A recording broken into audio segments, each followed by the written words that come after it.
Hey guys, AJ here, bringing you another deck profile. Today I am on Paul's channel, or Team APS, and if you're subscribed to me, then you know that I haven't really done a lot with Yu-Gi-Oh! Lately, and all my content that's Yu-Gi-Oh! Related is going out to other channels.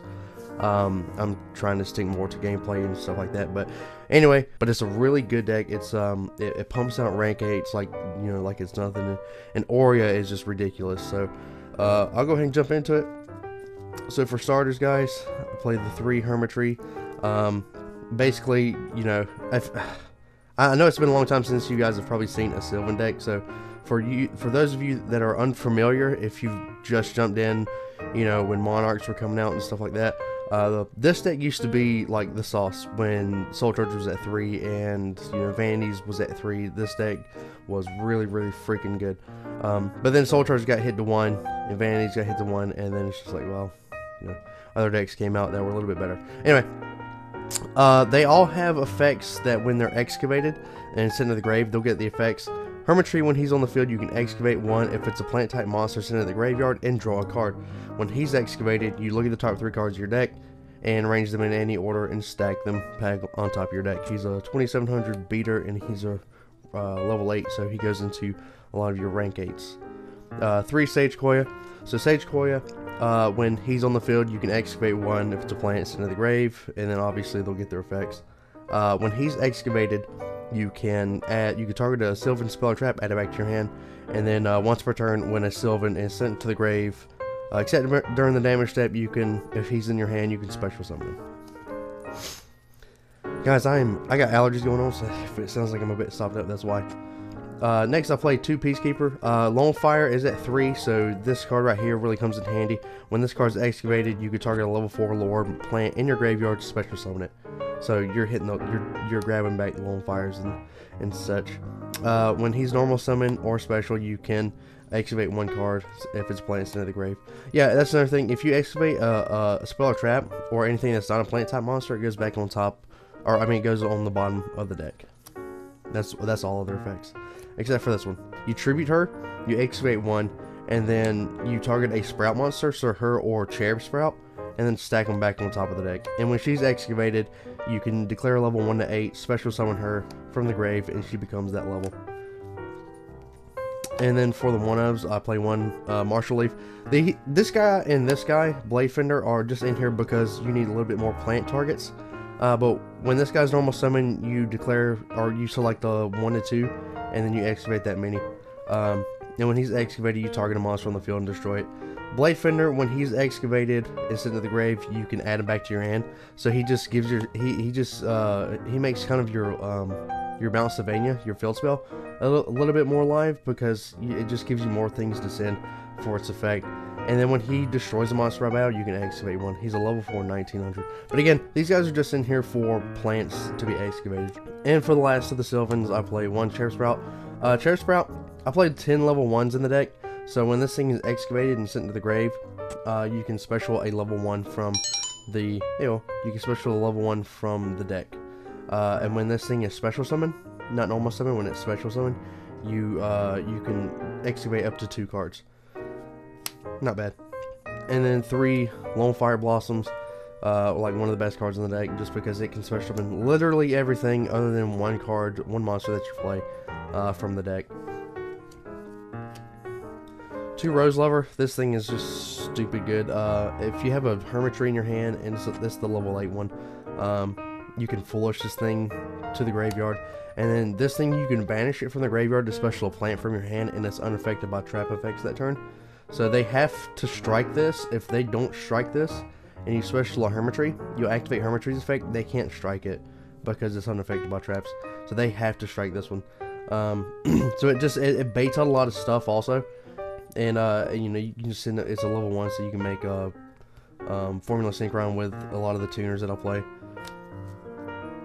And speaking of the tuners, I play 3 plant tuners and then 1 Debris Dragon. So Debris Dragon came back to 2, but we only play him at 1 in this deck. And he's just in there to make the Black Rose play a little bit more easily, because you just get out of Lonefire and then make it. copy plant, and I'll go through some of the things with the reason why I built this deck back. But these guys are just in there for their tuning effects. Basically, copy plant copies any plant on the field its level. It'll copy its level. So if Hermitry's on the field, you can make this a level 8. And then you can go into an Exceed monster, or you can go in 2 of the synchros that I'll play. Which, like, I do level 16? No, they're level 12s. But like I said, I'll go into them. All right, so that's all for the monsters. I think it's like 22 monsters, something like that. Next for the spells, like one of the most stupid spells in the deck is Sylvan Charity. You draw 3 cards. You draw 3 cards, reveal a Sylvan, and then another card, and then stack them back on top of the deck in any order. Pretty stupid. And then I play 3 Mount Sylvania, not a Terraforming, and 2 Mount Sylvanias, because they're going to probably hit this. This thing is just an extremely good card. So during your opponent's invades, you can reveal the top card of your deck. If it's a plant type monster, send it to the grave. But if it's a spell or trap, you can either choose to put it on the bottom or the top of your deck. So if you reveal something that you don't need, throw it on the bottom of your deck. If you reveal a plant, then it goes to the graveyard, and then you get its effects. And then once per turn during your turn, you can send a plant from your hand to the grave to stack a Sylvan card. Like I said, if you have Upstart in your hand and you need a Charity, then you can activate the effect, send a plant, stack Charity, and then Upstart, grab it, and then draw 3 more cards. So it's just kind of really stupid. 3 Monster Reborn. no, this is better than Monster Reborn in my opinion. Well, in this deck. 3 Miracle Fertilizer. The good thing about this is the monsters that you use special with it, if you exceed with them, then these will stay on the field, because they don't leave the field. If you sync with them, then obviously these things will leave the field. Exceeds materials don't leave the field, so blah blah blah, they stay on the field. A good thing about this is if you have 2 sages, late game these come into like play a lot.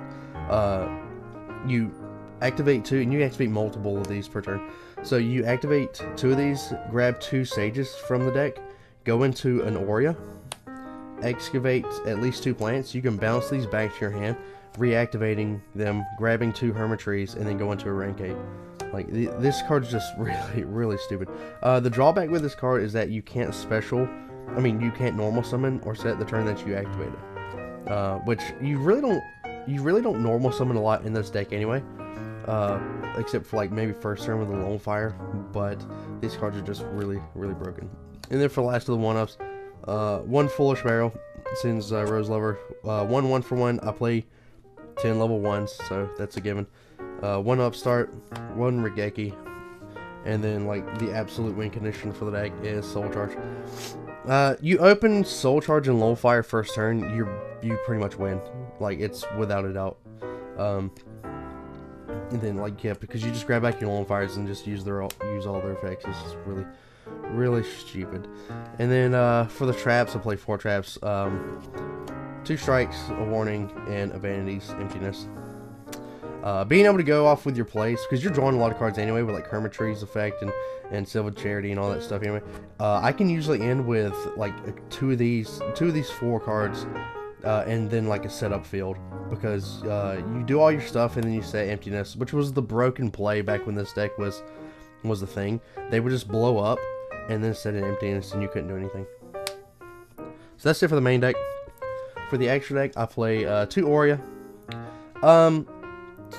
You can cut it down to 1. I like playing 2 because like if they hit the first one, then it kind of sucks. You won't be able to get that Miracle Fertilizer playoff. But this card's way too good. If you don't know what it does, once per turn, this is not the detach effect. Once per turn, you can send a plant from the field or your hand to the grave. Whatever its level is, you look at that many cards from the top of your deck and rearrange them in any order. So if you send a Hermitry, you can look at the top 8 cards of your deck, rearrange them in any order. And then, like, obviously you'll put like 3 plants on top, and then you activate the effect Detach Material, excavate any number from 1 to 3. And for that many plants, you bounce that many cards on the field back to the hand. It doesn't target either, so you bounce destroyers and such. So it's kind of fun. 1 Alcay. Alcay's in here as a huge wall. Also, he's got the effect of you declare a card name, excavate it. If it's the declared card name, you add it to your hand. If not, send it to the grave. And then his detach effect is when a card is sent from the deck to the grave, you can detach material, target a card on the field, put it on the bottom of the deck. bottom or top of the deck, I believe. I can't remember. It's German. 2 Harbinger, because like I said, this deck can pump out Ray Gaints like crazy. And I've ended my field with double Harbinger and like an Omega with a strike set. And Monarchs lose. Like, you let everything go off. You let Pantheism go off. You let all that stuff go off. But when they try to Stormforth, you just start negating. It's really stupid. 1 Felgran, because Felgran is really stupid. And for the Synchros, I'll go through the ladder. 1 from the Synchron, 1 Herald of Arclight, 1 Stardust Charge Warrior because he draws cards, and 1 Black Rose Dragon, 1 Omega, 1 Crystal Wing, 1 Leo. And now for the reason why I built the deck. These 2 cards, these Ultimaya guys. I know you know what this guy does. You probably don't know what this guy does. So we'll talk about this one first. This guy cannot be Synchro Summoned. He must be Special Summoned from the extra deck by sending 2 level 5 or higher monsters you control to the grave. 1 tuner, 1 non-tuner. He's treated as a level 12. While he's on the field, if you once per turn when you set a card, you can Special Summon, I believe it's a level 7 or higher, level 7 or 8 dragon type Synchro monster from your extra deck. And as we all know, you're going to grab a Crystal Wing because this card is not one of the most broken cards ever created. This card right here just single-handedly, like, almost destroys Cosmos. Like, it's almost, there's almost nothing they can do to this card. They have to answer it immediately with something. If not, it just sticks it in their pooper. So yeah, this guy's pretty stupid. How you make it is, let's see, where are they at? You're basically going to do the same thing that you do to make this guy. Because this takes a level 2 level 5 or higher monsters. Yeah. Okay, so basically, like, this will copy its level. And because this is a tuner, you can just, you know, send him through the grave to special this guy. And then you'll set like a strike and then special a Crystal Wing. So, and then the same thing with this guy. This guy takes 2 level 8 or higher monsters. You send him to the grave, 1 tuner, 1 non-tuner. What this guy does is, you probably can't read him because he's German. What this guy does is, he cannot be destroyed by card effects. So like Regekis and Dark Holes and stuff, they just don't do anything to him. He gains 1,000 attack for every monster on the field, including himself. And then during either player's main phase, you can activate the effect to special as many tokens as possible to your side of the field. And for every token special to your side of the field, your opponent gets that same amount of tokens. So obviously, you're not going to be making this guy against Monarchs because they can just treat him off. You're going to make this guy against Burning Abyss and PK Fire because they're going to, like, special the Terror Top. If he's the only one on the field, and I can make this guy first turn every turn, you'll chain the effect to special tokens. You'll special 4 tokens and special 4 tokens to your opponent's side of the field. So they'll have a Terror Top and 4 tokens. They literally just are shut down. Or if they reveal a BA monster to special, you'll chain the effect, flood the field with tokens. The BA monster is special, die. They won't get the effect, and then, you know, they're stuck with 4 Fiend level 1 0 attack 0 defense tokens. And the other play that I've just absolutely crushed people on is making Black Rose, not activating its nuke from the board effect, but I'll banish a plant from the graveyard, change one of the tokens that he specials to attack position, and just swing over it for like massive amounts of damage. Alright, I mean, if you swing over that token next turn with a Black Rose, change it to attack, you win the game, because he's going to be at like 8 or 9k attack. So, the deck's really, really fun, and like I said, I threw it back together because these guys came out. Well, this guy came out specifically, and then I was like, wait, I can make this guy too and go into Crystal Wing? Okay, so I have an answer for Cosmos, and I have an answer for BA. The Monarch matchup, I usually just make 2 Harbingers. I just make like 2 Harbingers, and they can't really do anything. Like, they have to answer plays immediately. They have to have something to interrupt the play, which Monarchs are pretty good with having interruptive things. But I mean, other than that, you know, the deck's still really creative and really fun. I encourage you to play it, and let me know what you guys think in the comments below. Guys, I hope you enjoyed this deck profile. My name is Anthony Ellenburg. Keep up with Paul because he puts up some really good content. And thanks guys for watching. Take care.